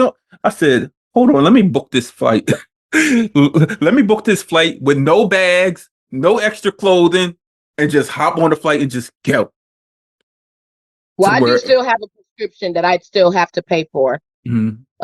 But other than that, like I wouldn't have. Well, the only prescription I now pay for are my insulin and my insulin pumps. But everything else is 100%, like my sensors and all of that Mhm. stuff, 100%. My test strips for my contour, 100% covered by insurance. So I don't have to pay for those. But one of my prescriptions, it's yeah, they lessened it, but I've been taking it for the past, what, 4 years, 5 years now. So I know that's still going to be a prescription I'm gonna have to take. So, but it cuts it down from 3 prescriptions to 1. Right. So, So off air, when this ends, I do have a question about you, for you about these prescriptions. Um, but yeah, that cure is here, Anita. What we gonna do? What we going? We're not talking about the complications that may occur in the future. We talking about today and tomorrow, right? Like I'm not just gonna sit there and just. I mean, I'm gonna give myself a moment to take it in. But I think if I take it in more, I'm just going to be thinking too hard and just be like, "What? Are you sure?" No, no, it's 100% here. see, The headlines are going across the TV. Cure for diabetes. call me devil's advocate. Something tells me something else would take its place. That's how life goes. We know, But and that's where I would think. and there probably would be something that's even similar to diabetes. And that's where I would have the issue. Like, can't y'all just tell me what y'all gonna do? Like, hey, Anita, you Mhm. won't have diabetes, but this is what we got for you now. Like, no, no, Or for your family down the line. exact. Like, no, I want to know what this really means. Like, for me right now, today in this state, I can't say 100% if I would take the cure, and I can't say I wouldn't. If Oh, I it's took the cure, it would probably be because I know the stress that it can bring to my family and my friends and the fear and all of that. mhm. So if I did do it, it would be to alleviate that from them. But that's not something I deal with. I don't have that stress. Like, I do get frustrated and everything. Not too long ago, I was just like, oh my God, everything I go through when I'm teaching, making sure my levels are here. When I'm going to making sure it's this, making sure I don't slip into a hypo and I'm late getting to my classes. Like, yes, there's a lot of that I do deal with, but I don't think for me it's enough to make me want to completely give it up. You know what I mean? It's Mhm. because I like knowing the strength that I have. I love the fact that diabetes has taught me so much about my body, and it's taught me to listen when my body is like, excuse me, no, no, no, we can't do this right now. Like, I like that it's taught me to listen so well, to hear my body, to understand my body. What these little tricks and things like that come up because of diabetes, I've learned how to pay attention. You know what I mean? I So do. I am grateful to diabetes for teaching me all that, to showing me all of this. But if I did do the cure, it would literally be for my family. It wouldn't be for me. Understood. Yeah, I truly understand that because you have a third wheel that I'm talking about diabetes bag, but you have a third wheel that loves to go everywhere you go. You even enjoy her. And to just have her taken away from you would be another traumatic experience on top of the traumatic experience that is being diagnosed with a chronic health condition such as type 1 diabetes. That's why I was like, as soon as you get it okay and like you truly accept it, Mhm. it's not a bad thing. It's Right. really not. And I honestly, like, I feel weird saying this, but I feel like because of diabetes, I've bypassed other things that could have hit me because of my family's history. You see what I mean? Like, I truly do feel like I've bypassed a lot I could have been diagnosed with because I have diabetes. So it's like, and that's why I said, I know I'm playing devil's advocate, but you take my diabetes away, what you getting ready to throw at me? Like, don't be like, girl, we just gonna take that away. You're gonna be perfectly healthy. You're gonna be 100%. No, you lying. You lying. Like, and like, maybe this sounds bad, but I don't think a simple, carefree life was meant for Yeah, me. mhm. I think I was meant to always find a way to overcome. So every day that I wake up, I know I beat that one battle because I'm sure diabetes was like, damn, this bitch woke up again. Mm, All right, we got to do something next week. You know what I mean? Like, so every day I wake up, my levels are fine. I'm doing good. I'm happy. I already succeeded today because I woke up and got out of bed. Nah, now what? What right. you got for me today? You know? Hmm. So that's always been me. And for the future to exist with me in it, I mean, I enjoy my label as a person with diabetes, a black male in this space where we don't see too many with diabetes, being able to assist, share the resources, guided education and steps for people to be at their best. Because I know with my own diagnosis, even though there were years when I, I didn't pay attention to it much, but when I was able to buckle down, it not only made me pay attention more to me, but pay attention more to my loved ones, pay attention to my children, pay attention to my wife, pay attention to everything. So when if it were taken away from me, I still would consider myself a person living with diabetes because they can take things Mhm. from us. Look, I don't know if you remember the scene from Above the Realm when Shep and Bernie Mac was said he was like they can't take away what we were. They cannot take away what we were. And I Yep. understand for the families of young children that if the cure was here and they were like, I'm They would taking say, it yep, today, no yep. questions asked. I truly understand that because I see the faces of these moms daily. I see the heartache, the pain, the trauma that they endure nonstop, Yep. just watching their kids um sleep, watching their grabs and trends And daily. making sure, yep. Yeah, because the kids themselves can't manage it. So I understand where the parents, these moms would come and be like, yes, please hand me that cure and Yep. we'll figure out everything else when it comes. I do understand that. And Like, that's why I was like, if I did take it, it'd really be because of my family. It'd really be because of them. mhm, Because I saw everything they went through. From me with the nerve damage to me, like my husband and I, when I was having miscarriage after miscarriage after miscarriage, all like I know.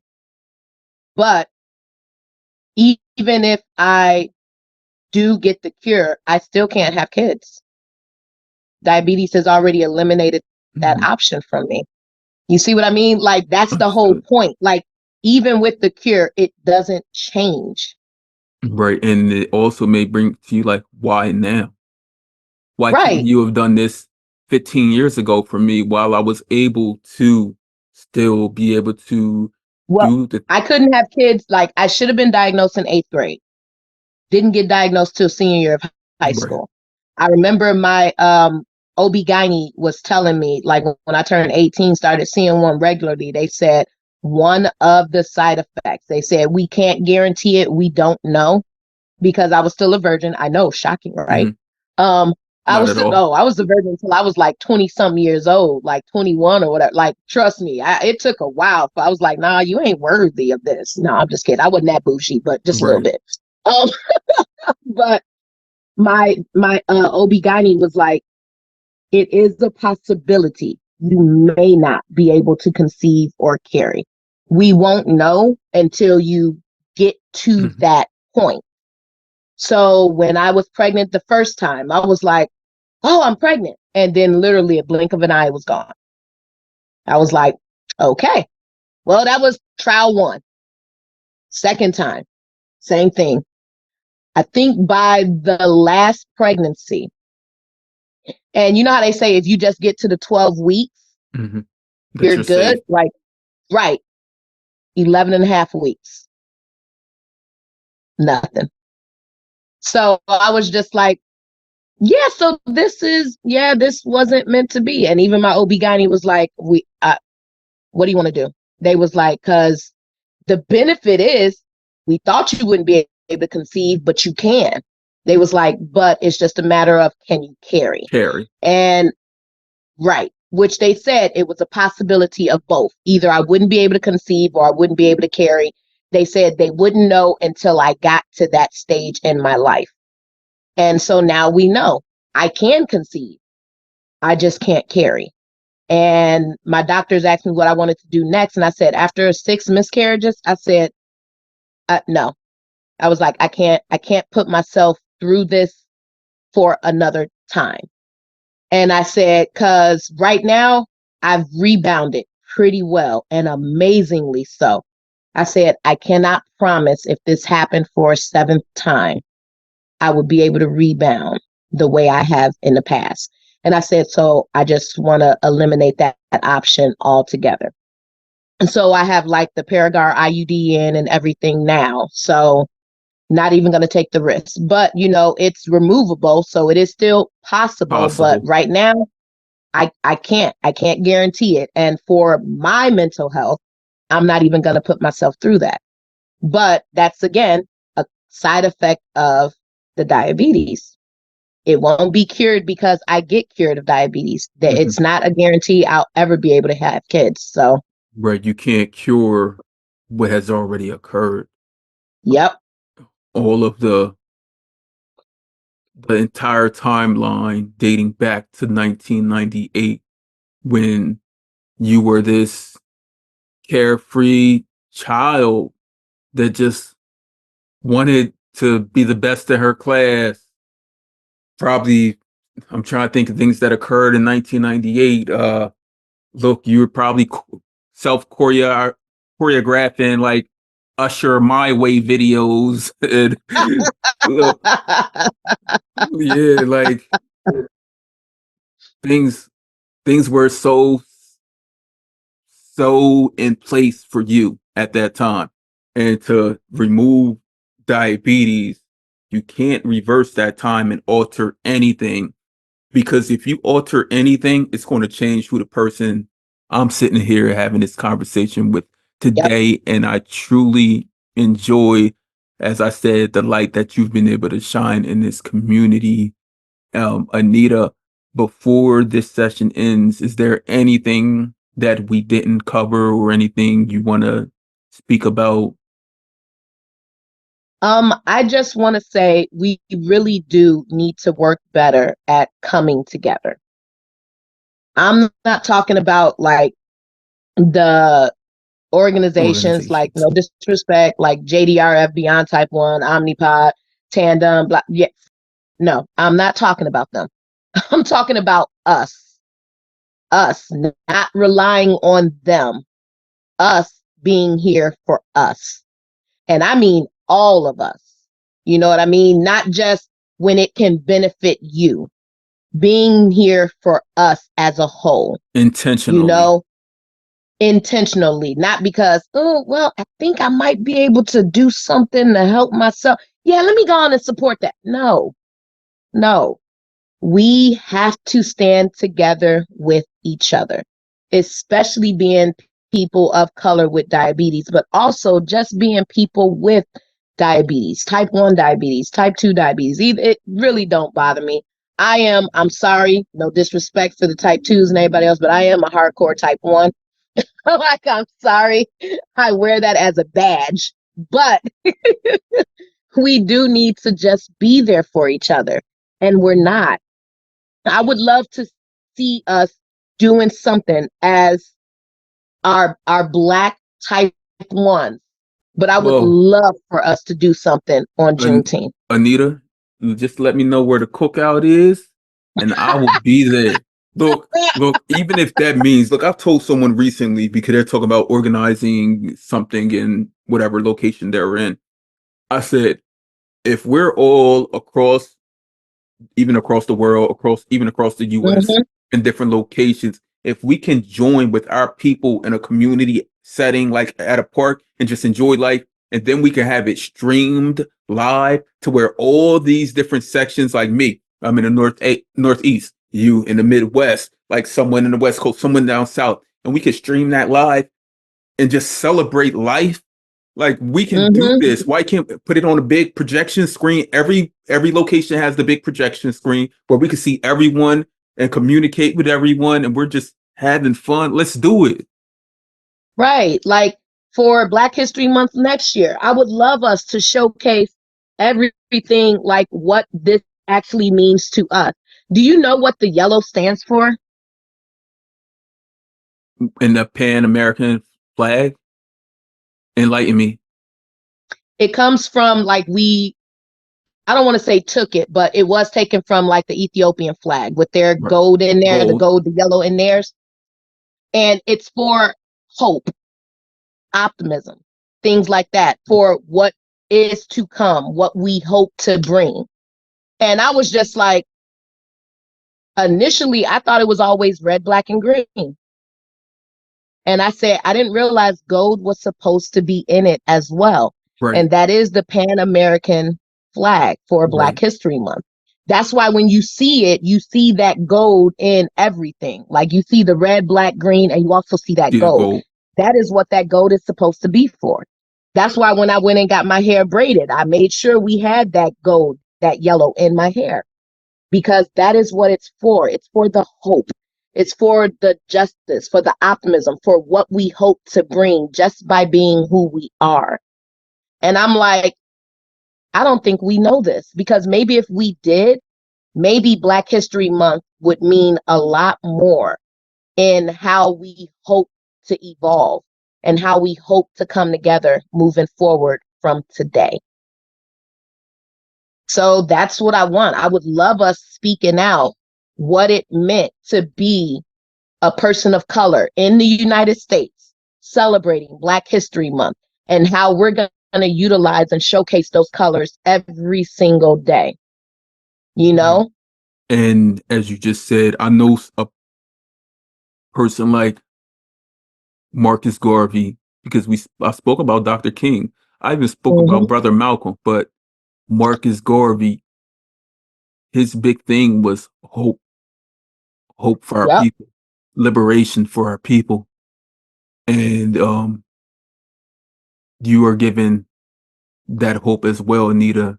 Um, I thank you wholeheartedly for joining me on this journey that is the Chronically Will podcast, because we just had a real conversation with a true community member that needs to be heard. Thank you. Thank you for having me.